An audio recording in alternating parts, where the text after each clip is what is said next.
Right, so we're going upstairs now. Really fast first sector, and then the middle sector, which is kind of sector 2, is tight and twiddly. It's got I need a bigger unit. You do need a bigger unit.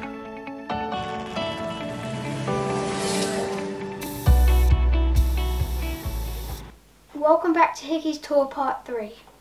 If you haven't seen Part 1 and 2, make sure you go and check them out. Whilst you are there, hit that subscribe button to keep up to date with everything that's going on. Thanks. Let's get back to it. Right, so we're going upstairs now. A load of levers. Smith's fairings. I'll show you them in a second. They're all TT and Northwest garlands, are they? Yes. Yeah. Yeah, all the way down the back there, they're all TT Northwest. So yeah, look at this, Hall of Fame up here. Oh, we've got a few sets loaded about. All my merchandise, obviously I do a lot of my own merchandise. So this is all stuff that I sell. Obviously did all the team stuff for the last few years as well. So do you make all this stuff? Obviously not you personally, but you get it. Yeah. So the Clintons do it, or? No, it's not Clinton's. No, it's through another company called Motorsport Merchandise that I deal with. Very cool. Same kind of thing. But there's a lot of leather. Yeah, and that's not even all of them. I've not got them all up. Eventually, when I get my own place built properly, how I want, then we'll have it all up done properly. But obviously keep some of the stock. We have Ohvale's up here as well. You've just walked past the MV Augusta, which is from the 2015 Isle of Man TT. Special bike that is, fastest MV ever around the Isle of Man TT. That's very cool. Another TT bike there. Yeah, my first ever TT winning super stock bike.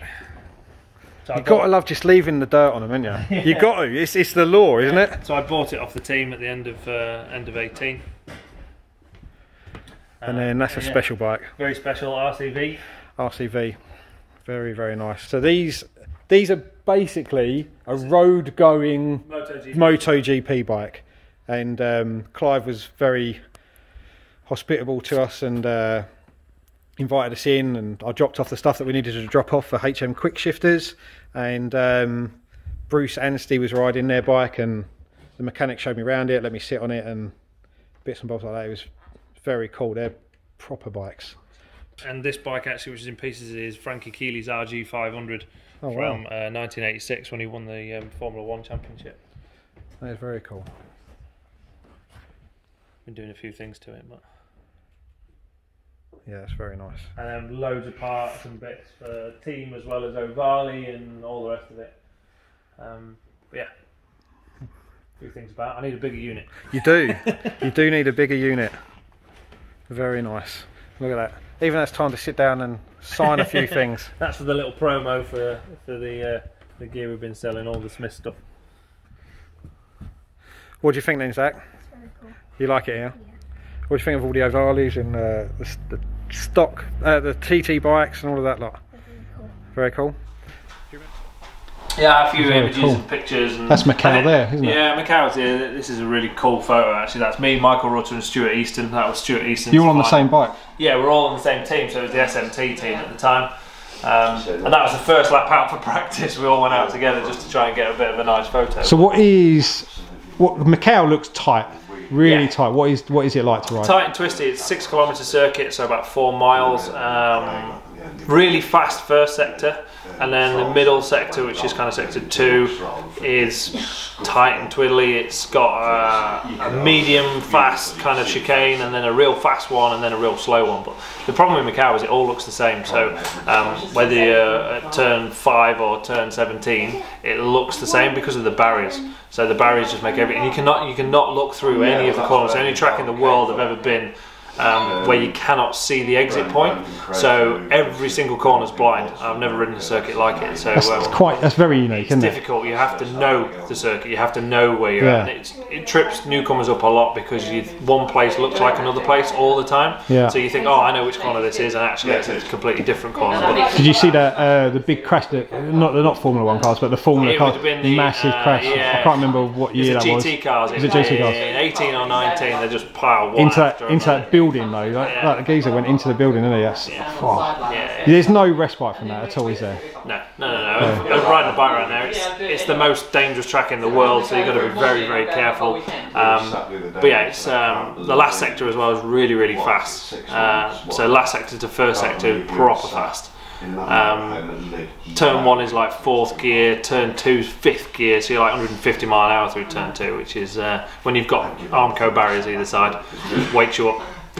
So I'll wrap it up now because we've been a while. You're a busy man, but TT obviously fastest man ever around there.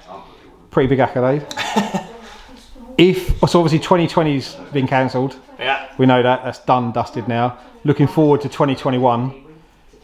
If it is cancelled, obviously we know that the scoreboards are coming down. There is rumours that it could just be done. Nah. What's your thoughts? I don't think it will be. Even if it gets cancelled, it won't be done. It's part of their heritage, I think, isn't it? Yeah. It's such a big thing. Forgetting the racing aside, so much money comes into the island for that. Yeah, 3 economic weeks. value is quite It's high. massive. You know, a lot of the businesses rely on it as well. So Yeah. For me, TT is part of Isle of Man history, and I think it will be forevermore.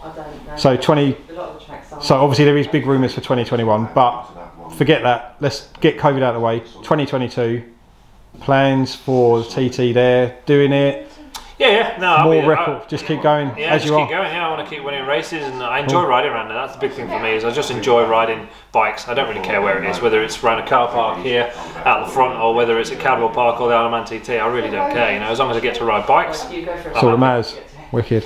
Well, thank you ever so much for your time, Pete. You're welcome. It's an amazing facility. Well, next time it might even be clean. It might be clean. Tidy. Ohvale UK is massive here, so if anybody wants a bike, they want to hire a bike, as you see, you can't hire that one at the minute because it's got no engine, but hire bikes, come and test them out. As you said, under 12s. Yeah, under 12s are free. Under's free. So 12 and under. If you've never done it before, you can come and ride a bike for free. And it doesn't matter if you if you don't know gears or clutches or anything like that. You can literally, they've got an automatic.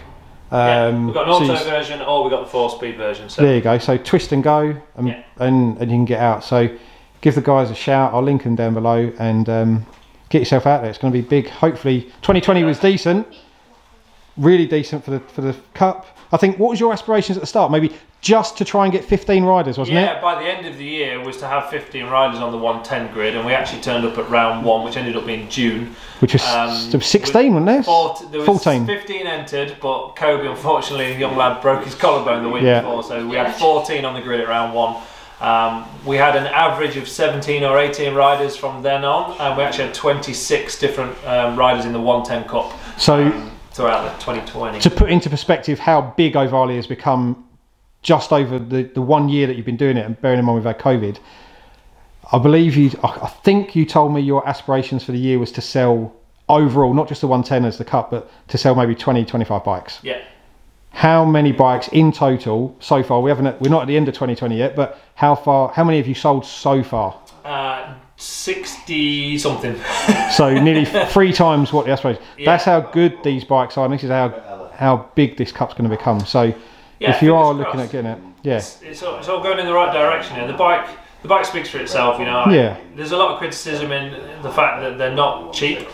But there's a reason they're not cheap, and it's because they're built well and they're built properly, and there's a lot of development and time and effort gone into it. You know, the guys at Ohvale have been in the motorsport industry for over 30 years. You know, this isn't just something that somebody's thought, oh, let's make a bike in a year or two. The experience that these people have got, you can't buy. So that's why these bikes are the best handling mini GP bikes out there, in my opinion, and that's why they're getting more and more popular, because when people do ride them, they realise that actually they're not a toy, they are a proper race bike, and they do exactly what they say on the tin, which is it's a race bike. Yeah, I mean, for me, just to touch on that, you don't get people like Cal Crutchlow, Scott Redding, I believe Leon Haslam, the Lowe's brothers, Sylvain Gintoli, all of them lot. They don't ride anything else but these. For mini bikes, they ride these. I know Leon Haslam and I think Sam or Alex, one of the two, has got a pit bike, but generally they're on these. They react like a big bike, you know, they're just small. And the interesting point actually is, obviously most people will think that they all got them for free, and actually they all buy them. So it doesn't quite work like that with Ohvale. Yes, they might have got some extra discount, of course, but they all actually bought their bikes, so none of them have actually had a bike for free. I think one of the big things for me as well is you can take this bike. I think it's probably one of the only bikes you can in the world now. You can literally pick this bike up out of England, take it to Italy, take it to Belgium, take it to Holland, France, Spain, wherever, and you don't have to do anything to it. That bike, we all use the same regulations, even over in America. Same regulations, pick it up, take it, you can ride. Yeah. And I know we're planning on doing that at least once, just to see what it's like. But, there's no other bike. Even back in the day, you could ride a British Superbike at Worlds. Yeah. Yeah. You can't now, can you? That's kind of the whole ethos behind Ohvale, is to keep the engine stock, so they all come sealed. You're not allowed to touch the engines, and all the rules from the 110 class, the 160 class and the 190, you've got to run stock engines. They all come sealed, you can't touch them. And that keeps it cost effective, as well as also making sure the engines actually stay together and don't go bang every 5 minutes. And it keeps the rules the same, like you said, between all the different countries. So it means that we can actually have kids wildcarding out in Italy, Spain, Germany, wherever it may be. Cool. Right, I'm going to leave it there. Thanks for your time, and I will speak to you another day. See you later, guys. Cheers, mate. So what did you think of the tour? Let us know in the comment section below. Next week we'll be unveiling our 2021 Ohvale EvoSpec bike, comparing the differences between it and the standard Ohvale, and running through all of our upgrades. Thanks for watching. Remember to hit that like button and subscribe. See you all next week.